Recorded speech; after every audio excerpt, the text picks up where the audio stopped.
With this lesson, we are going to build on our major grip voicing that we use to create minor chords or minor chord voicings and begin to make a 2-5 and then ultimately our 2-5-1.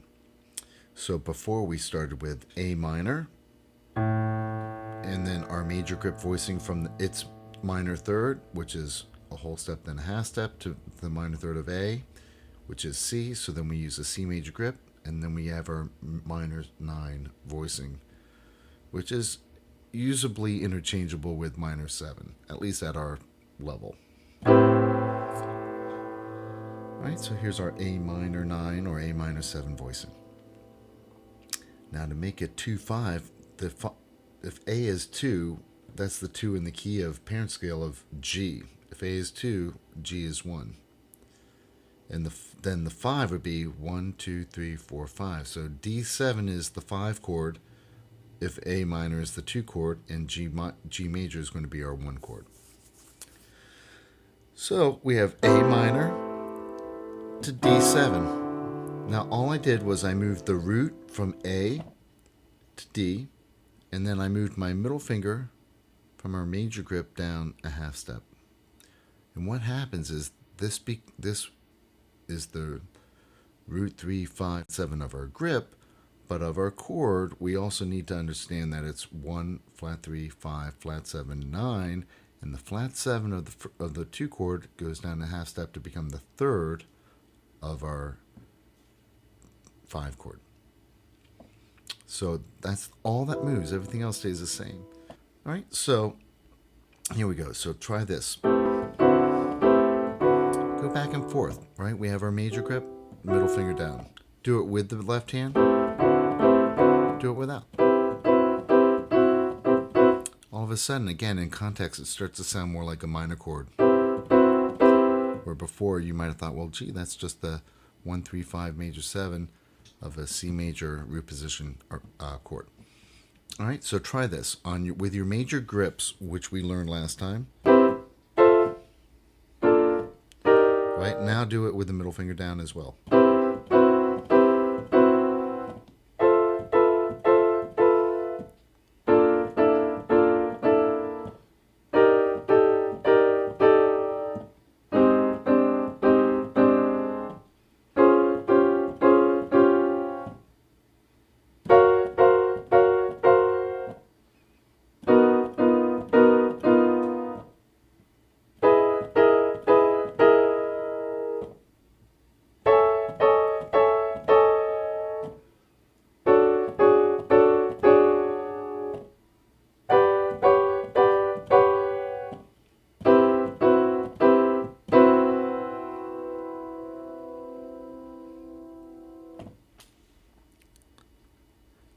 Once you can do that, add your left hand.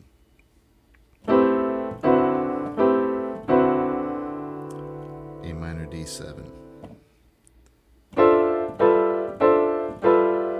D minor G7.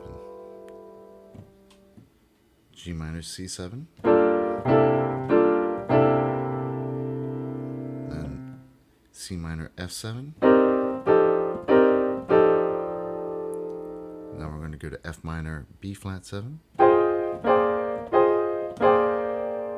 we're going to go to B flat, E minor, E flat 7. Then we're going to go to E flat minor, A flat 7. Now we're going to go, that G flat or F sharp goes to B grip, so that's going to be the minor third of A flat minor to D flat 7.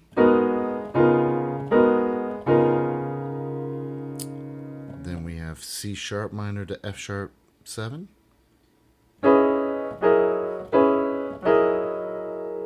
Then we have F sharp minor to B7. Then we have B minor E7, right? Right, then we have E minor to A7. Then we are back to A minor D7.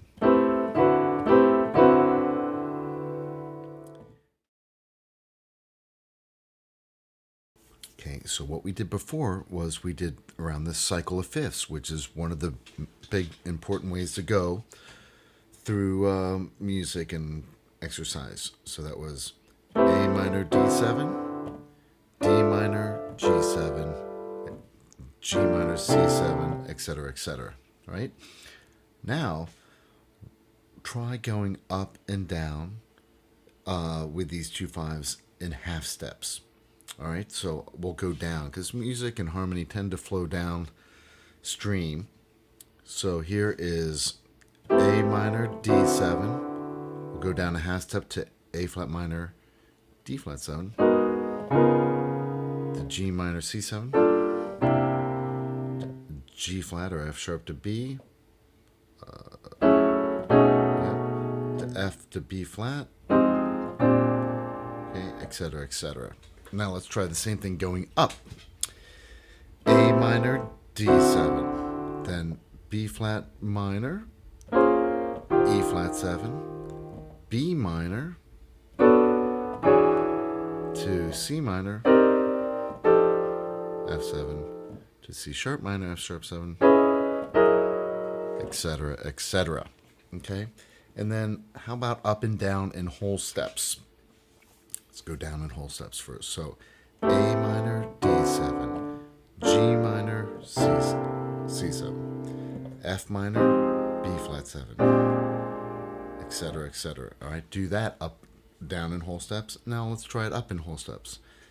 A minor, D7, B minor, which is this, B minor to E7. All right, now C sharp to F sharp minor, F sharp, C sharp minor to F sharp 7,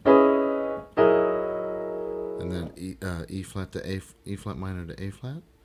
Should be like this, etc., etc. So do that down in half steps with your 2/5s, up in half steps with your 2/5s, down in whole steps with your 2/5s, up in whole steps with your 2/5s, and around the cycle of fifths with your 2/5s.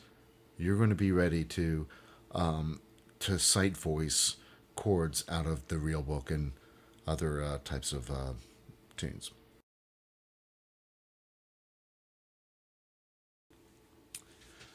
Okay, at this point, what we have done is we have used our major grip to make a minor chord, in this case, C major grip to make an A minor 9 or A minor 7. And we've moved that middle finger down here of our grip to make a dominant chord, which in this case would be a D7. Right, but what we haven't done is we haven't made these dominant chords out of the blue. You need to have this voicing at the ready at any point because not every dominant chord is going to be immediately preceded by a 2 chord. So we need to understand this in its own unique way other than moving our middle finger down. When I was learning this, my wonderful teacher explained it as a Lydian grip. Basically speaking, the Lydian mode is the 4th mode of the major scale, and the individual intervallic qualities of that Lydian mode that make it unique are the fact that it is the major scale with a sharp 4 or a sharp 11, which is the same thing. So if it's a C grip, it's like the C major scale. Whoops, but with the 4th raise.